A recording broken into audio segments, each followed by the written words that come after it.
joins us right now. Josh, how are you, man? I'm good. I'm just very curious, which direction do we go to start off here? Because I can think of 5 of them. Well, you are so right. You are the poll's out today, so I don't want to bury the lead, I suppose, but you are so right about that. So before we get into how it's going to be in 12 teams and conferences and all that, do the polls, which are identical, by the way, they copied each other, do the polls have it about right, Josh? I mean, is it Georgia, Ohio State, Oregon, blah, blah, blah? Any shockers or anybody? Are they getting any of this wrong in your mind? I wouldn't say any shockers. I think it's interesting to note everyone's got their theory on how that committee is going to view this and that.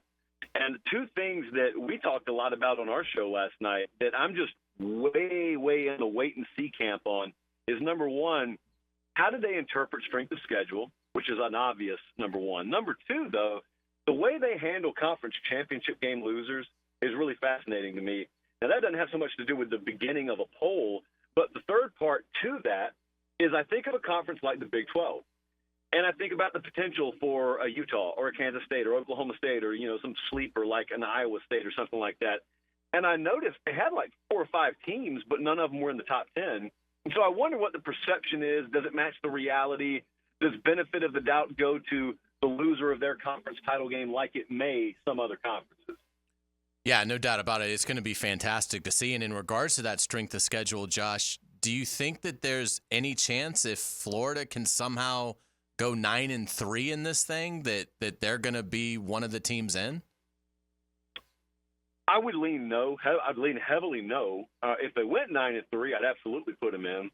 The other thing, though, and the reason I never slammed the door on that is because I've never seen a season play out where everyone's strength of schedule ended up being in December what we thought it would be in June or July or August. So sometimes you played a tougher schedule than we thought you'd play. Now, Florida couldn't possibly do that. So the good news with having the toughest schedule known to mankind is it could only be softer than everyone expects it to be. But if you have big injuries happen to other teams on their schedule, if a couple of those teams just aren't as good as we thought they were, or if Florida's better than folks think they are, you win a bunch of one-possession games and you're plus 17 in turnover margin this year, you get special teams cleaned up, sure, you could go 9-3. It's very unlikely, but you could. But that goes back to my whole question. You say that out loud, a 9-3 team making the playoff, and people think you're crazy. You lost a quarter of your games. How could you make the playoff? Well, that goes back to my question. How much do you care about strength of schedule? Because if you believe you are what your record says you are, Florida probably wouldn't be in. I've always thought that's a pretty crazy way to view college football because you're not always what your record says you are. So that's what I'm waiting to see on the committee's front. Well, here's another example of that. Stay with me on this. Georgia's really good. They're at the top of both polls. They also play a brutal schedule. Couldn't you see, in terms of seeding, a 11 by the time it's over? Okay, by the time they've played an 11-2 Georgia team that wins the SEC, seeded ahead of a 13-0 Utah. I mean, isn't that conceivable based on what you just said? If you do it the way that I would do it, certainly it's conceivable. I'll give you another one.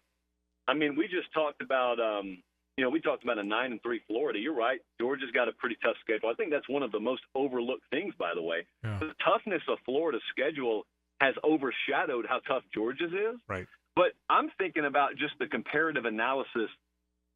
Is anyone in that room willing to say a 9-3 team belongs over an 11-1? Because it's conceivable you could see 9-3 over 10-2 or 10-2 over 11-1. But there are going to be scenarios out there with some of these SEC schedules where you could have a 2-game gap in between someone's win-loss column, and that team on the bottom end of that still rate higher. That's where there's your difference between a ranking and a rating, or the way a sports writer may vote in the AP versus the way a Vegas odds maker may stack his teams because he's got to put numbers on a game. That stuff is going to be the story of November. Josh, in terms of looking at the Gators, I know you had some excellent coverage from Gainesville and got a chance to really spend a lot of time with Billy Napier in the program. What are your expectations? Do you think Florida will be better than what we've seen under Billy Napier? Yeah, I do. I think they'll be markedly better. That's with the eyeball. Okay, whether that leads to what ultimately matters, which is more wins on the board, remains to be seen. What I think you'll see, I just listened coming out of your break there to him talking about increase in quality depth. That's a real thing. I saw it there in spring. That's a real thing. I also think when you talk about the attention to detail, just on minute detail, things that fans would never think about in a million years. I mean, they hammered that stuff in the winter, spring, summer, and so that's good. But everyone else they play this year did that too. So what I'm saying is not unique to anyone else. You're looking to get little edges here and there. And to me, Florida is the kind of team, I would say this about Auburn as well in the SEC, they're the kind of team that is not going to out-talent the top-end Tier 1 teams, but they have plenty enough to give themselves a puncher's chance. And so what they've got to do is they've got to be masterful in those middle 8 periods. They got to be masterful in turnovers, special teams, but they've also got to find a way to be one play better in those one-possession type games, because they can force about half a dozen of them. They can find themselves in about half a dozen of those one-possession type games. Washington did that last year, won them all, and went to a national title game. I don't expect Florida to do that. But if they can do that, yeah, they could open a lot of eyes. But at the same time, I assume you guys have been talking about this for months, but nationally, I don't think people have really prepared themselves for how to understand that there is a scenario where they go 7-5, 8-4, and it's an excellent year, or it's a really, really improved year. Let me put it that way. Yeah, I don't think there's any question. We have talked about that. Josh Pate with us from CBS Sports HQ, and, of course, Late Cake Josh. You see him on his podcast, and it's fantastic, by the way.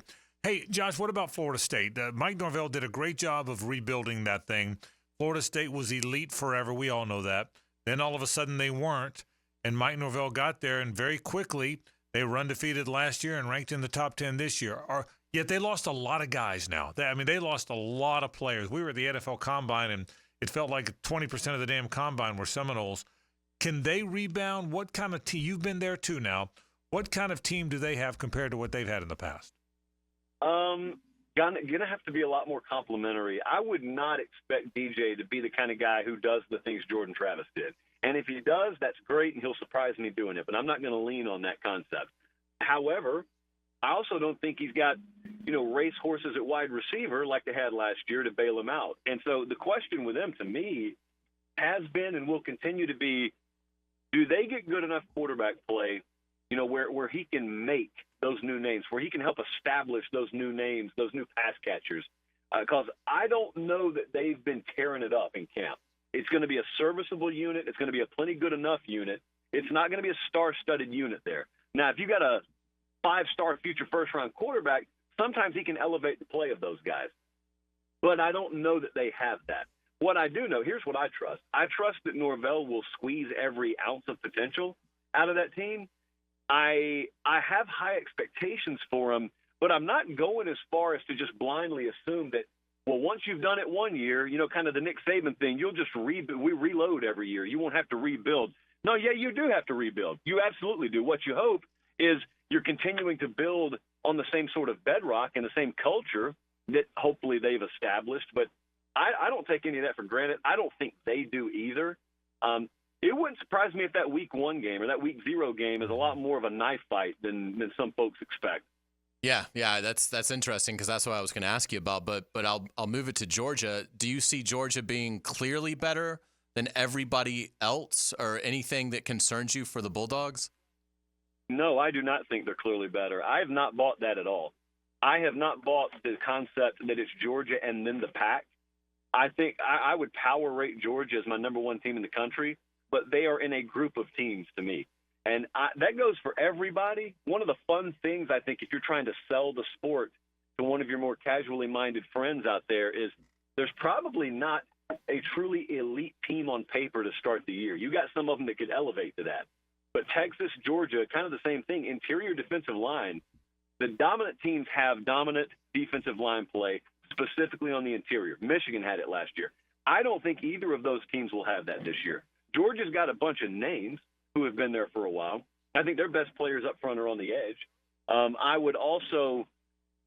wouldn't overlook the fact they just lost one of their most talented receivers. I mean, Ra Thomas is one of their more talented guys. Now, they got a bunch of names there. In fact, they think receiver is going to be a strength for them this year. But you don't just shave guys out of a room that hasn't produced a 1,000-yard receiver in well over a decade and not miss it. The other thing is a lot of green in the secondary. Really young, talented guys, but they're very green in the secondary. So that's not a team without potential pitfall either, and they go on the road for their biggest games this year. In fact, they play 6 teams I've got rated in my top 21, and they only play one of those teams in Athens. Wow. 2 of them are neutral, 3 of them are on the road. So that is way different than the schedule they're used to playing. Final thing or two. What about the rest of the league? Alabama, what will they be like under Kalen DeBoer, in your opinion?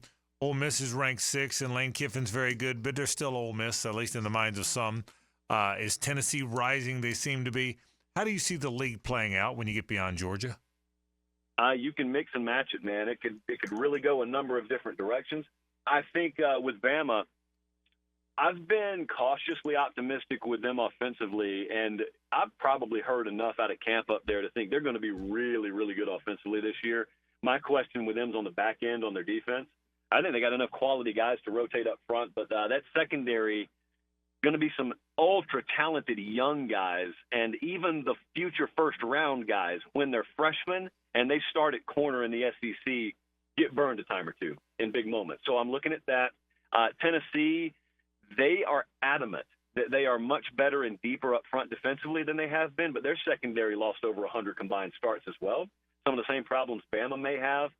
Missouri, 2 or 3 game season for them. I think they're in good position. My question with Ole Miss is those guys that they brought in on each line of scrimmage, and specifically offensive line, is the mortar there between the bricks? You got the bricks. You got to have the mortar between the bricks. Deion would scoff at chemistry, but I think chemistry probably does matter there. Mm-hmm. That's what I'm looking for with them. But unlike some of these other teams, Ole Miss has got like 3 or 4 games. They've basically got a preseason of cupcake games for them to, build speed on that runway and then interconference play. Do you think the Canes, preseason number 19 in the AP poll released today, do you think this is the year where Miami really does announce itself as being back among the elite? Yeah. Let me stop just short of saying elite. Mm-hmm. I don't know that that's the conversation they'll get to. I'm going to go down there and watch practice later this week. I'm very interested to see them. I think they may have the best pass rush and quarterback situation in that conference this year, which is not something to scoff at. They killed it in the portal, and a lot of those guys have validated expectations so far in camp, but that's camp, okay? So we've heard good things out of camp before. I do think there'll be a little more follow-through in the result this year. They do not have a very tough schedule at all. They get Vatech at home, FSU later in the year. I think if they are not in that double-digit win range come season's end, then they've underachieved. That's as simple as I can put it. And, boy, that first one's important, Josh. That's important to Mario. It's important to Billy Napier. It's important to both fan bases. That's about, as we wrap with you here, I would say is important a first game with both coaches facing a similar circumstance as we've seen in a long time around here, wouldn't you think? Yeah, I would say this, though. I think Napier needs it a lot worse than Mario does. Yeah. Because if Billy Napier loses that first game, you look down the stretch and you got another 5 or 6 like that. Mario could lose that game, go 11-1 for all we know, win the ACC and be in the playoff. Right. And there is not that similar kind of path, I think, ahead for Florida if they were to lose that game. I think you're exactly right. Much tougher path. Josh Pate, boy, you do a great job talking college football, brother. We sure appreciate it. We'll do it again during the season. Thanks for spending some time, man. I appreciate it, guys. Mia here, and thanks so much for watching 1010XL. For even more content from around Jacksonville's sports scene, be sure to like and subscribe to the 1010XL channel.